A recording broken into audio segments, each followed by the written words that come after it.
गर फिरदौस बर्रुए जमीन अस्त हमी अस्त हमी अस्त हमी अस्त।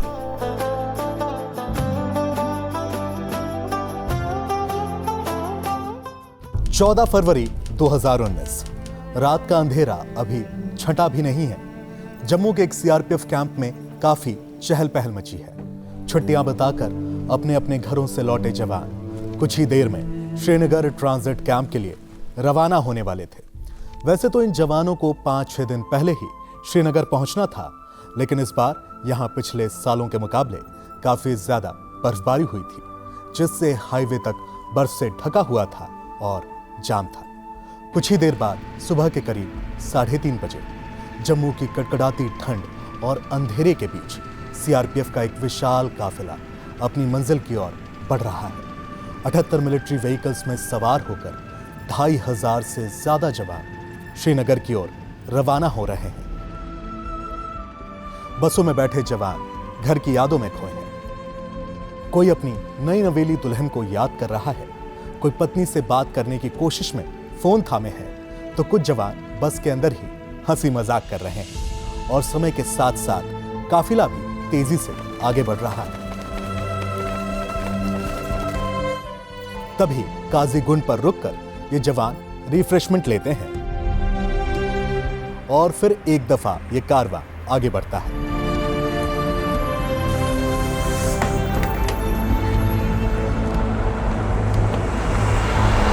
पुलवामा के अवंतीपुरा के पास पहुंचते ही हवा में मानो केसर की खुशबू खुल चुकी है। अचानक सीआरपीएफ के एक मिलिट्री ट्रक के साइड विंडो में दूर से एक गहरे नीले रंग की मारुति इको कार तेजी से काफिले की ओर बढ़ती हुई नजर आ रही है। यह कुछ मिलिट्री व्हीकल्स को ओवरटेक करती हुई आगे आई है, जिसे देख रोड ओपनिंग पार्टी के जवान सतर्क हो गए और इस गाड़ी को काफिले से दूर रहने की अनाउंसमेंट करते हैं। लेकिन यह कार फिर भी कॉन्वॉय के अंदर जिगजैग करते हुए घुस आती है। इस कार को चलाने वाला था आदिल अहमद डार, जिसे जैश ए मोहम्मद ने पाकिस्तान से ट्रेनिंग देकर फिदाइन बनाया था। कार में 200 किलो से ज्यादा आरडीएक्स भरा हुआ है। अचानक आदिल कार को सीआरपीएफ की बस से जोरदार टक्कर मार देता है। इस टक्कर से एक भयानक धमाका हुआ।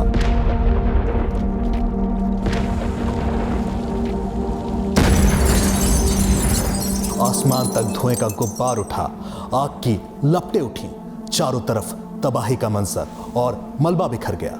बस के परखच्चे उड़ गए और हमारे 40 बहादुर जवान मौके पर ही शहीद हो गए और कई जवान घायल भी हुए।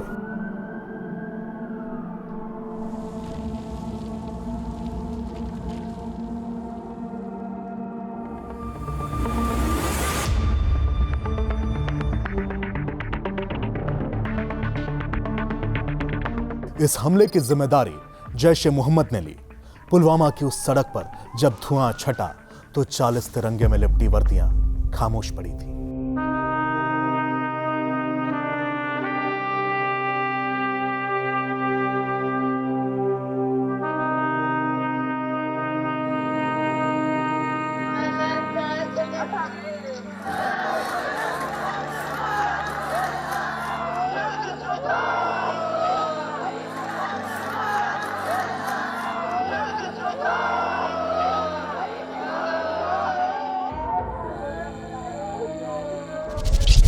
अब आर पार की बात हो। पाकिस्तान मुर्दाबाद। नरेंद्र मोदी जी पाकिस्तान पे हमला करो। हमला करो, हमला करो। पाकिस्तान पे हमला करें, पाकिस्तान के ऊपर सीधा हमला करके कार्रवाई की जाए। चला दो, चला दो, पाकिस्तान चला दो। पाकिस्तान के प्रति जबरदस्त गुस्सा है और प्रधानमंत्री नरेंद्र मोदी देश की भावनाओं को समझ रहे हैं। आज प्रधानमंत्री ने साफ साफ और सख्त लहजे में कहा कि बदला लिया जाएगा, जरूर लिया जाएगा, सबक सिखाया जाएगा, वक्त भी हम तय करेंगे और जगह भी हम तय करेंगे और टारगेट क्या होगा ये भी हम ही चुनेंगे। देशवासियों की आंखों में अपने जवानों के लिए आंसू थे, लेकिन हर जवान की नसों में आग दौड़ रही थी। यह शोक नहीं था, यह संकल्प था, संकल्प नए भारत का, क्योंकि यह नया भारत था जो घर में घुस कर मारने वाला है। अब आती है 15 फरवरी 2019 की ठंडी काली रात। पाकिस्तान के खैबर पख्तूनख्वा की ऊंची पहाड़ियों के ऊपर रॉकी स्पाई सैटेलाइट्स ने अचानक अपना रुख मोड़ लिया है। इसकी निगाहें पाकिस्तान की एक पहाड़ी पे बने आतंकी कैंप की तरफ जा टिकी हैं। आसमान के साथ साथ जमीन पे भी कुछ हलचल हो रही है। यहीं पठानी कपड़ों में मुंह पे गमछा ओढ़े रॉ के 2 एजेंट्स इस कैंप के इर्द गिर्द चक्कर काट रहे हैं। एजेंट्स इस कैंप को देख हैरान होते हैं, क्योंकि एक मिलिट्री एकेडमी की तरह बने इस कैंप में एक बार में करीब 500 से ज्यादा आतंकी ट्रेनिंग ले रहे थे। भारत में होने वाले आतंकी हमलों की जड़ और कोई नहीं बल्कि यही कैंप्स है। इसीलिए एजेंट्स फटाफट कैंप की सारी बारीकियां अपने कैमरों में कैद कर लेते हैं। इसके बाद ये एजेंट्स यहां से हवा की तरह गायब हो जाते हैं।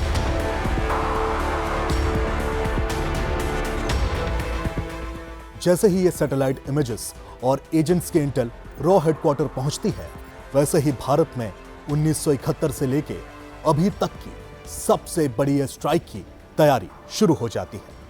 19 फरवरी 2019, लगभग 4 दिन बाद सारी इंटेलिजेंस बटोरने के बाद रॉ चीफ अनिल धस्माना आधी रात को ही पीएम मोदी के आवास पर आ धमकते हैं।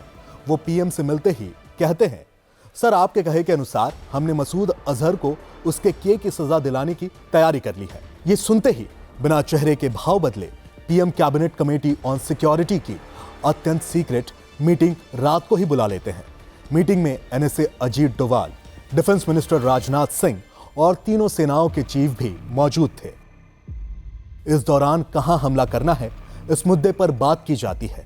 वहीं बैठक में जानकारी दी गई कि इस बात के पुख्ता सबूत मिले हैं कि पाकिस्तान ने एलओसी पर लॉन्च पैड और ट्रेनिंग कैंपों से आतंकवादियों को हटाकर उन्हें अंदर मौजूद सेंटर में भेज दिया है। कई घंटों से चल रही इस बैठक में यह फैसला लिया जाता है कि अब भारत एयर स्ट्राइक करेगा। मीटिंग खत्म होते ही भारतीय वायुसेना ऐसे सीक्रेट ऑपरेशन की तैयारी में जुट जाती है जिसके सामने उरी सर्जिकल स्ट्राइक भी एक ट्रेलर लगने वाली थी। पाकिस्तान में बैठे उन आतंकियों का दिल कांप जाए ऐसी स्ट्राइक होने वाली है। वहीं दूसरी तरफ भारत पुलवामा का मुंह तोड़ जवाब दे सकता है और शायद फिर से सर्जिकल स्ट्राइक करे, इसीलिए पाकिस्तान ने अपनी सारी फौज बॉर्डर पे लगा रखी थी। इसके अलावा रॉ ने भी इनपुट दी थी कि आईएसआई का भी भारत में स्पाई नेटवर्क सक्रिय हो चुका है। इसी कारण स्ट्राइक की कामयाबी और सफलता सिर्फ इस बात पर निर्भर करती थी कि एलिमेंट ऑफ सरप्राइज कितना है। अब आती है 26 फरवरी 2019 की देर रात, जब भारत के साथ साथ पाकिस्तान भी गहरी नींद में सो रहा था। अंधेरे की चादर के नीचे इतिहास लिखे जाने की तैयारी हो चुकी थी। ग्वालियर एयरफोर्स स्टेशन पर घड़ी की सुइयां 1:15 के करीब इशारा करती थी।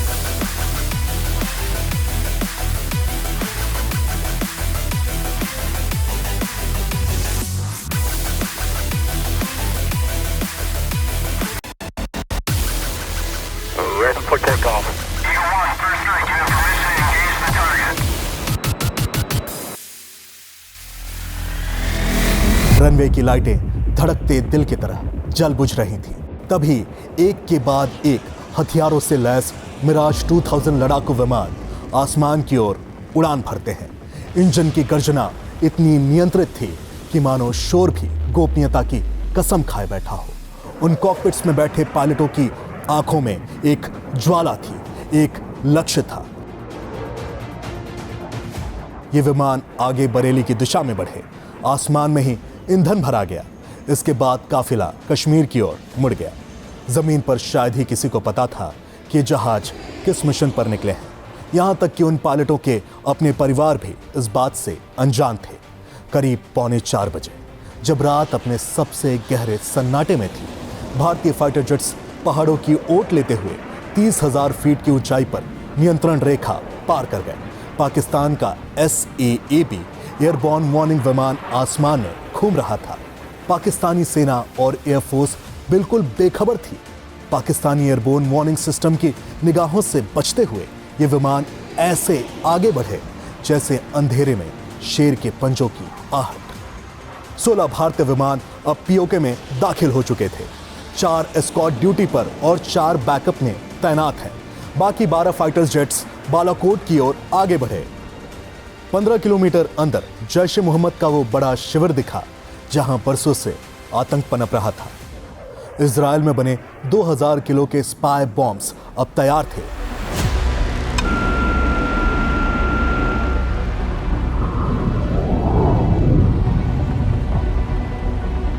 Ready to launch. 3, 2, 1. Missile activated. Target locked. Missile launched.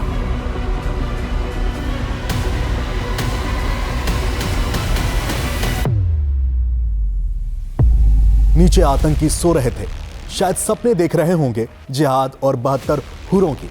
तभी मौत परस पड़ी। इन आतंकियों को संभलने का मौका तक नहीं मिला। इंडियन एयरफोर्स उस रात मौत बनकर बरसी।